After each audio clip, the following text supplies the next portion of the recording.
Matt Gaetz, the biggest firebrand inside of the House of Representatives. You're not taking Matt Gaetz off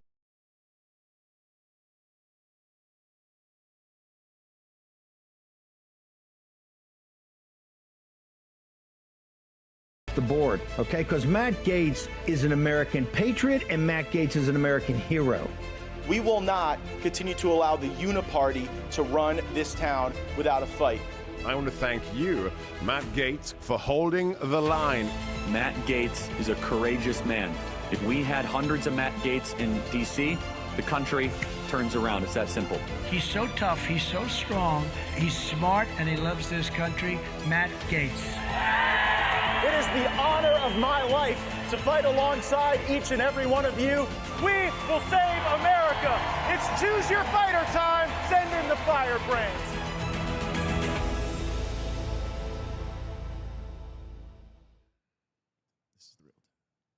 Hey, it's Matt Gaetz. Thanks so much for joining us. We are here live in the Rumble Studios. I've got my colleague Andy Biggs going to join me. We're going to break down some crazy stuff going on right now in South Africa. First, we want to get to this big impeachment vote that we had. The debate from Congressman Biggs was electric on the floor. Take a listen. You know, James Iredale, one of the founders from North Carolina, talking about this impeachment clause, said the power of impeachment is given by this Constitution to bring great offenders to punishment. It's calculated to bring them to punishment for crime which is not easy to describe, but which everyone must be convinced is a high crime and misdemeanor against government. For instance, corruption. Let's do here. Its exercise, the impeachment, will arise from acts of great injury to the community, and the objects of it may be such as cannot be easily reached by an ordinary tribunal. That's why you have impeachment. And that's necessary here because what you have is a secretary who came into judiciary.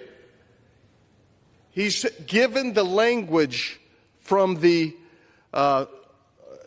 Safe and Secure Offense Act of 2006 and said, is the border under operational control? He says, well, no, we've redefined it ourselves. We're comfortable with the new definition that we've made. That's a violation of the separation of powers. This is the same secretary who tells his ICE agents, you know what, you time cannot. has expired. Additional 30 seconds. He tells his ICE agents, you cannot remove 1 million, 1.2 million people who have actually had due process through the courts and have active removal orders. He's the same one who says we don't have to adhere to Title VIII. That has resulted in great injury to our communities. And that is why he must be impeached, because he falls in the definitions that one of the founders, James Iredale, said. And he's right on the money, and I urge everyone to support this movement to impeach. He's the host of What's the Big's Idea, Arizona's outstanding conservative congressman, and he joins us now. Andy, after you offered that debate on the floor of the House, Republicans suffered the loss. Mayorkas was not impeached. Three of our colleagues, who we know quite well, Congressman Mike Gallagher of Wisconsin, Congressman Ken Buck of Colorado, and Congressman Tom McClintock of the border state of California, all did not believe that the threshold had been met for impeachment. Andy Biggs was really the first congressman to come out and call Mayorkas what he was, someone who was highly competent, highly effective, and evil in the execution of these policies. You have taken more members of Congress to the border than anyone else. You've probably spent more time on the border than any other member of Congress. Your reaction to the failed impeachment effort yesterday?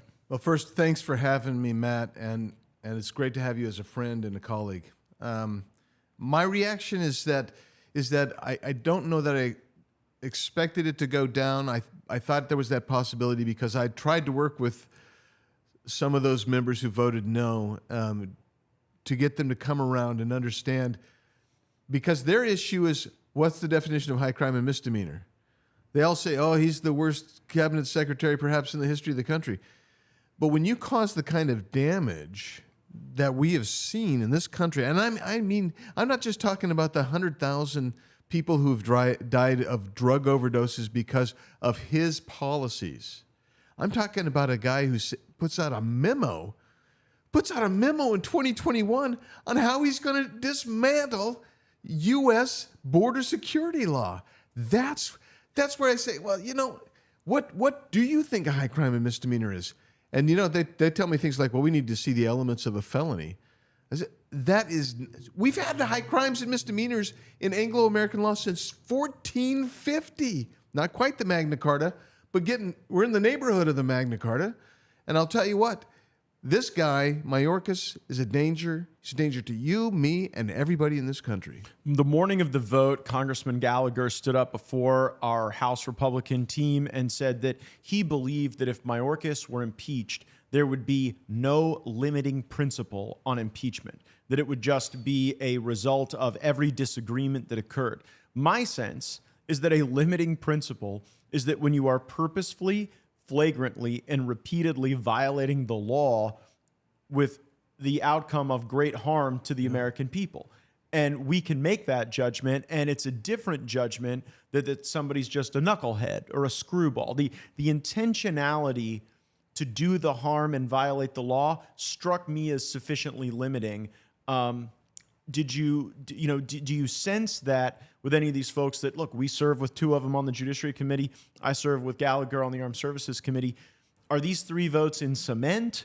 Are they movable? Is there conduct from Mayorkas that we think we can illuminate to showcase the degree of harm and high crimes and misdemeanors done? I think that these three, I haven't talked to Mike, but I have talked to the other two, and actually worked on the other two for a year and a half since I've been working on this a long time. They are immovable, in my opinion. Okay, so that means that if impeachment is going to happen, it's not going to be an act of persuasion so much as an act of turnout. Steve Scalise is recovering from cancer. We pray for his speedy recovery. But when he is able to make it back to the floor, do you expect that the impeachment will be called up again so that we can get it passed? I've been told that that's the case. Okay, so let me serve up this critique that's been made of Mike Johnson, because I think it's an unfair critique, and I want to deal with it. They say, well, he should never have called this up for a vote if he wasn't certain it would pass. We should have just not had the vote, and we should have waited until we were assured or relatively assured victory.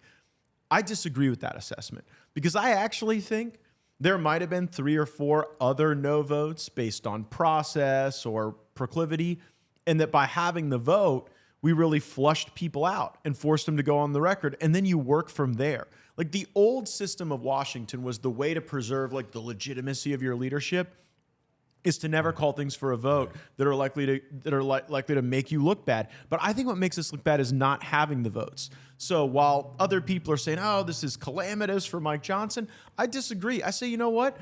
We're gonna win some. We're gonna lose some. Lately, we've been losing a few of them on the budget and on FISA and a number of other things. But do you fault Mike Johnson for holding the vote today or last night as he did? No, I think more along the lines that you think. For 2 reasons. Number one, I think that when you get elected to Congress, you should come and vote so your constituents know what you're doing. The Board of Truth is the Board of Truth. That's that voting board that shows what you're doing. The second thing is, and I told people this, you know, by my calculation, somebody was saying, well, what about Emmer? You know, he didn't count right. I said, look, the Democrats, they had a guy who was out for surgery. We judge typically an evening vote by who's voting in the afternoon. He wasn't there. We could have lost those 3 and 1 had he not shown up. But some miraculous thing, he gets to surgery, he pops back in. I don't blame our leadership. I do think that strategically it works out well for us, because now you know exactly what's going to happen when Steve Scalise comes in. You could have had a circumstance where Scalise could have come back and you could have had somebody else float away from the dock, but now those other votes are iced in. So I actually think that taking the lost leader here might actually propel us to victory on that impeachment. Now, you and I know, and you really have taught me this, the border has a rhythm to it. It has a flow to it. It can pulse in certain areas. It can diminish in others. How states are reacting, right? Like you and I went to the area where Mexico and Arizona and California all collide, and we got the real tactical briefings about how that California jurisdiction becomes very appealing because there's no coordination with local law enforcement. And Eagle Pass was really hot. Abbott puts up those razor wire barriers. Turns out razor wire is a deterrent. Then we start to see Lukeville, Arizona pop. So with what you're seeing now, with what you're hearing, what is next on the border with this impeachment having failed? Mayorkas is out doing his celebratory victory lap at the Super Bowl. Where are we going to see it pop? So you're going to continue to see it pop in southern Arizona right now. The reason is that in Texas, Eagle Pass was hot. They brought Rio Grande and Valley under control. You have Del Rio kind of slowed down as well. It's forcing the cartels to move their product, which is human trafficking, further west. You might see a little bit in El Paso because I think they're kind of loose. Their representation there really supports open borders. I don't think it stays there though. I think it continues on. I'll just tell you, I've taken you down there. You've been there to the Tohono O'odham Reservation, middle of nowhere, as you know, and literally groups of 700, 800 are being dropped off in the middle of nowhere. So, yeah, I think it's going to still be Lukeville. I think it's going to be Tucson sector. Would that be happening if you had a Republican governor that was willing to enforce the border? Because here's what I see. I see Texas with a Republican governor saying enough is enough and actually creating a deterrent. Is there a part of you that kind of knows when Texas flexes and does their job right? Oh man, that's gonna push this thing more to Arizona. Yeah, absolutely. We know that. It's like that balloon. You squeeze the balloon over here, it pops up over here. But that's exactly what's going on. Imagine if Arizona had a governor that was doing what Abbott's doing. Our problem, of course, is we've got probably about 80 linear miles of reservation land. We can't put National Guard on. It's illegal for us to put National Guard troops in there. Yeah. So if everyone is watching and wondering, well, why isn't Arizona doing exactly the stuff that Texas is doing? Those jurisdictional issues around those border Indian reservations. Why did we leave an Indian reservation on the border between the United States and this? Strikes me as a bad place to have a jurisdictional no man's land. Yeah, that's a relic from the 1800s. I mean, but also, I thought we won those wars. Yeah, well, we won the wars, but surrendered our border. Yeah, and don't forget, you also have federal wildlife preserves on the border in Arizona. You've got Oregon Pipe National Monument, which has got miles of stretch bordering as well. So you've got this national forest over here in the Chehalis. So we don't have the Goldwater Range. Goldwater Range. You've got private land in Texas. So Texas is able to go in to private landowners and say, let us use this. Arizona, not so much. Even your big ranchers down there, they might own, 14,000 acres, but they also might be leasing another 20,000 acres that is federally owned on the border. The Senate put together what they called a border bill, but you and I would characterize as really a way to ice in a lot of the Mayorkas priorities and goals. Mike Lee, a terrific senator, someone who I know we seek guidance from and mentorship from frequently, he put out a list of really 8 critiques of that legislation that even Mitch McConnell has now subsequently killed. And I want to run through these because even though that bill is like temporarily dead, you're going to see elements of what McConnell and Langford Biden tried to do reemerge. So Mike Lee says first that this legislation sends $5.6 billion that is dressed up as humanitarian aid, but could be highly influenced by Hamas in Gaza. So borrowing money from China to send money to Hamas seems like something we wouldn't want to do with $5 billion. He critiques the fact that this prioritizes Ukraine over our border. He talks about the amount of money that is spent paying the salaries of Ukrainian officials. This from Mike Lee's letter.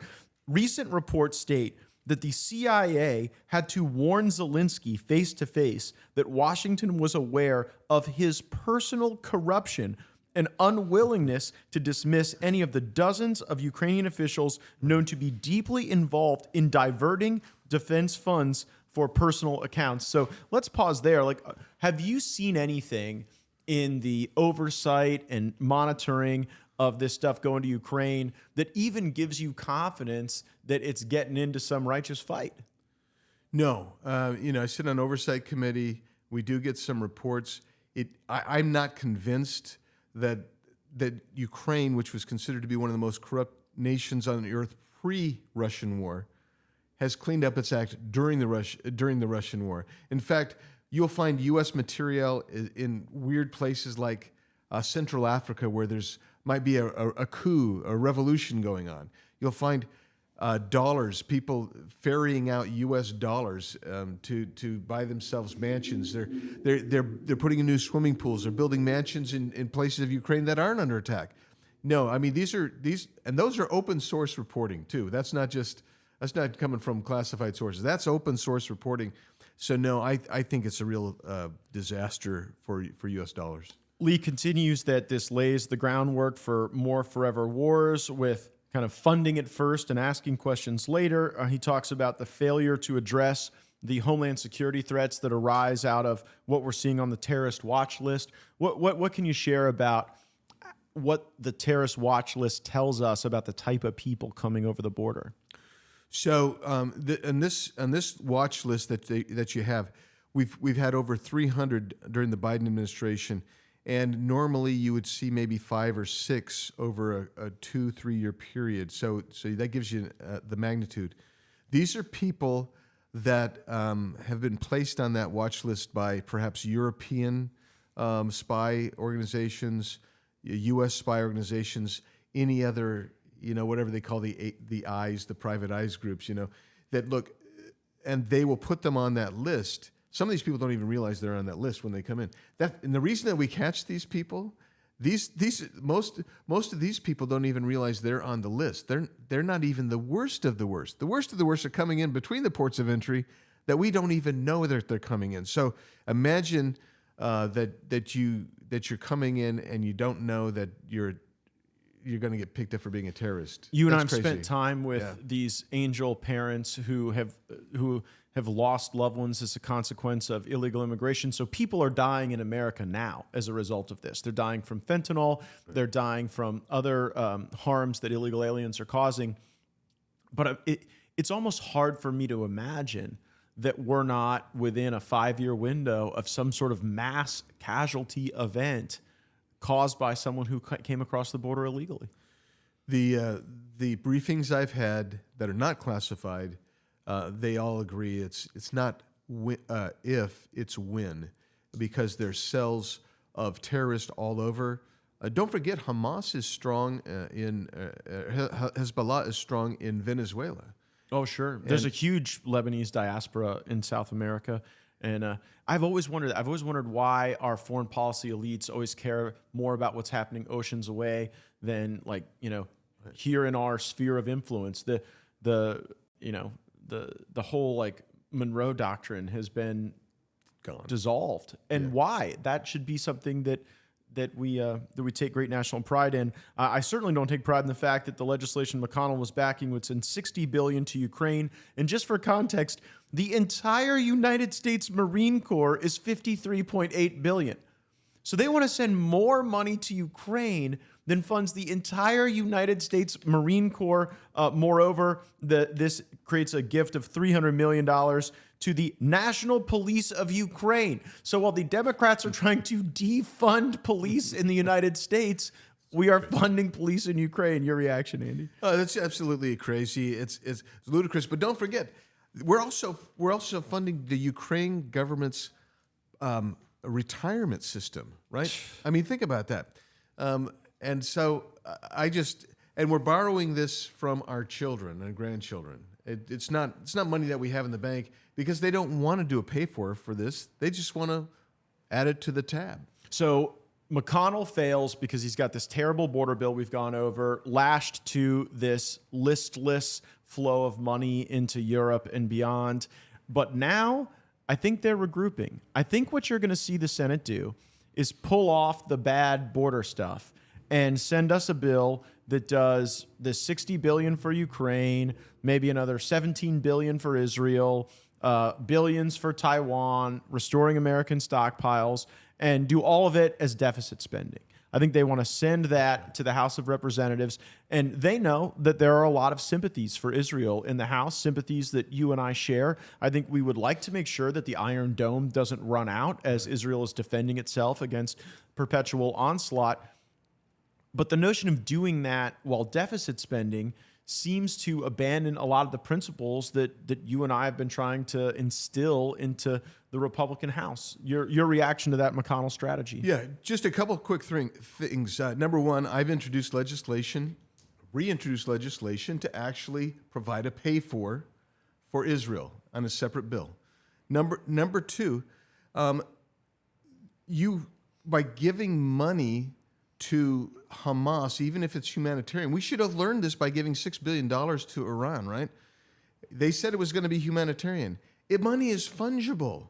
They're going to turn around and use it, so you'll be funding both sides of the war. Jeez. Which is absolutely asinine. Well, unless you own defense stocks, right? Unless you own defense stocks. Which actually a number of our members of Congress do.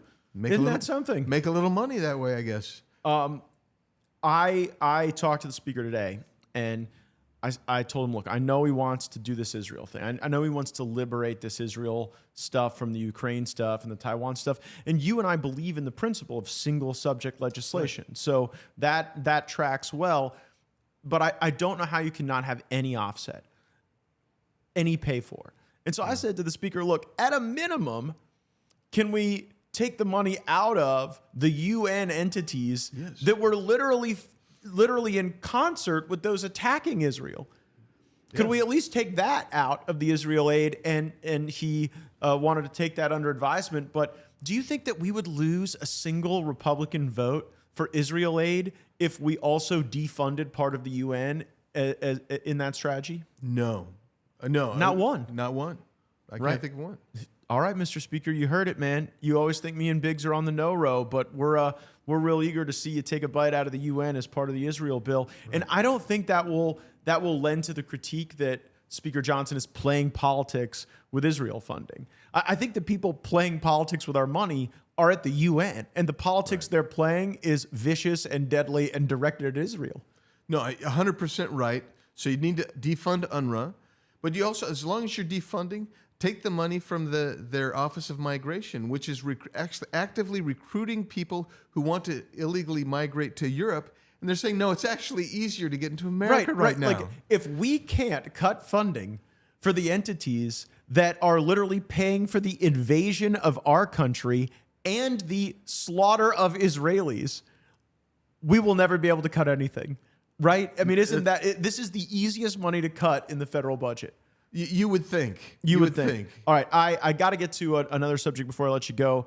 FISA. I've talked on the program a great deal about these spying authorities that were weaponized against President Trump, that are violated 38 times every hour, according to the Inspector General. We've got some of our Republican colleagues that are on the House Intelligence Committee who are very critical of the legislation you have co-authored and inspired to put a warrant requirement on the spying on Americans. I think in a real mistake, we put an extension of those spying authorities onto our national defense legislation.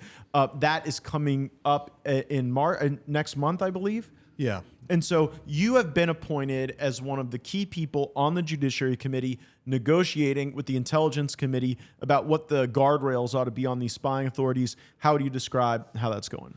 Well, so I misspoke. It's April 19th. Okay, great. There it comes through. I'm concerned because if we don't get something done soon, you might see something on a CR. But the guardrails we're trying to put down is just real simple.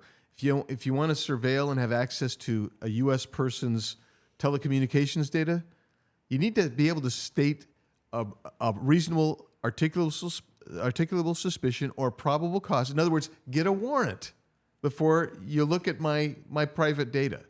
I mean, that's kind of like what the Fourth Amendment's all about. Yeah, you would think. And it's not just that our Republican colleagues on the Intelligence Committee oppose the warrant requirement that we are for. They actually want to expand spying authorities to include like public Wi-Fi. So if you're at a McDonald's having a cheeseburger and get onto the Wi-Fi, all of a sudden the constitutional protections that you'd be entitled to are diminished just by virtue of being on public Wi-Fi. Does that concern you? Oh, absolutely. And that, by the way, that popped up after 7 months of negotiation. It just popped up in the Intel bill that we never even talked about. Mm-hmm. So, yeah, I mean, I've told them in no uncertain terms that provision cannot be in any base bill that we agree to. And we'll see how it goes, because I do believe the Speaker wants to get something done sooner rather than later. And I think he wants a base bill I'm afraid that the base bill, the things that we agree to, but the Intel refuses to budge. I can't think of any situation where they would support a warrant. Well, we then have to look. People don't want to hear this, but then we have to work with Democrats.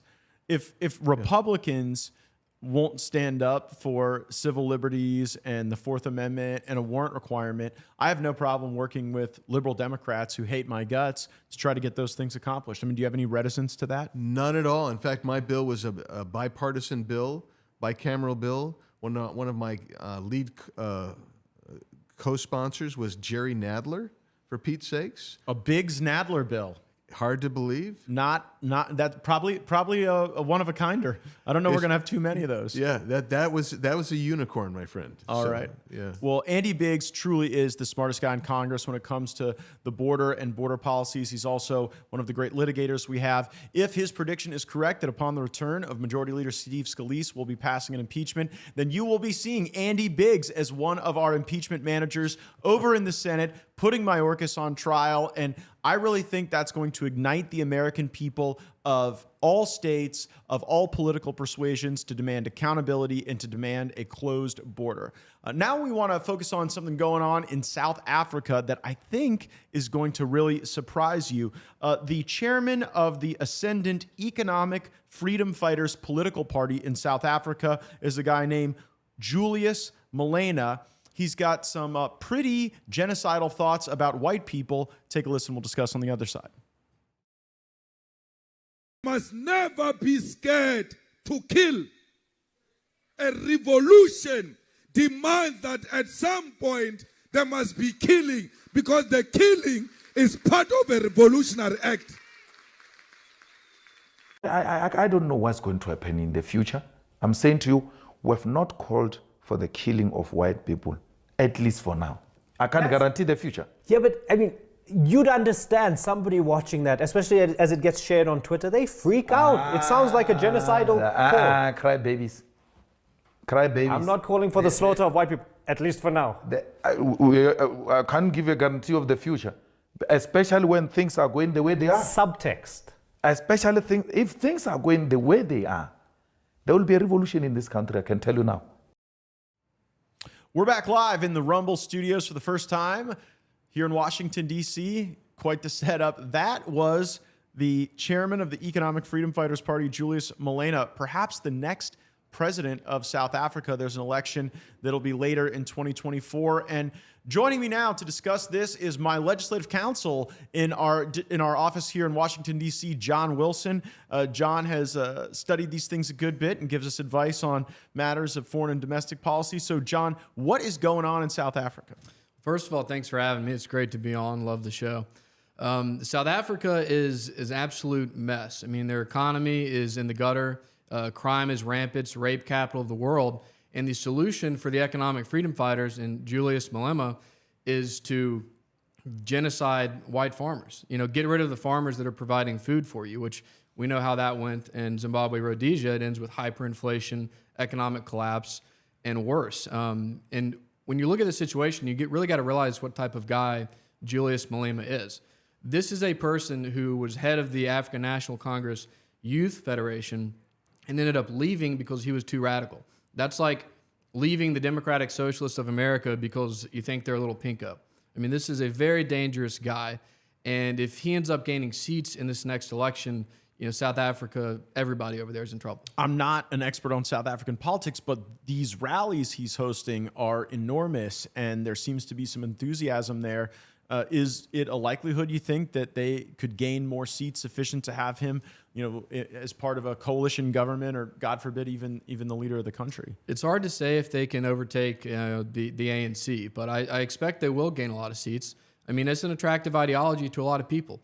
I mean, it's just blunt force Marxism. I mean, all Marxism really is anyway, as we know, is hate what is beautiful, hate what is good, and hate those that are better off than you. I wonder how the globalist entities are going to respond to this, John, because the critiques of South Africa, the movement of South Africa to become more of a continental hegemon, the global community's reacted to that in different ways. Like, is there going to be some renunciation of this, or is this critical race theory to the global scale? Is this what global CRT looks like, that if people are white and you feel aggrieved by them, you're justified in killing them?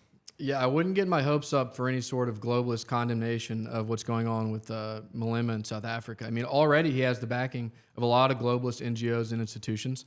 Just the other day, after one of his speeches where he called for the, kill the Boer, the ADL puts up a defense of him on their website and says that it's not a call for white genocide. That's conspiracy theory. It's just decolonization. Well, contrast with how the ADL views, from the river to the sea, and you can tell these guys aren't acting in good faith. And then you look at what recently has happened in Israel on October 7th. We know exactly what they mean by decolonize, and we need to take them at their word. They mean murder and displace, and that's what they're trying to do to the Boers and the farmers in South Africa. And I don't foresee any globalist institution condemning that. Do you think it will result in white flight like you saw in Rhodesia? I think it absolutely will. It's already doing that. I mean, the funny thing is Robert Mugabe, some years after the fact, begged the farmers to come back. Said, please come back, grow our crops. Things went to hell in a handbasket over there, and that's possibly what could happen in South Africa if he were to gain power. And it would be a great opportunity for the United States as well.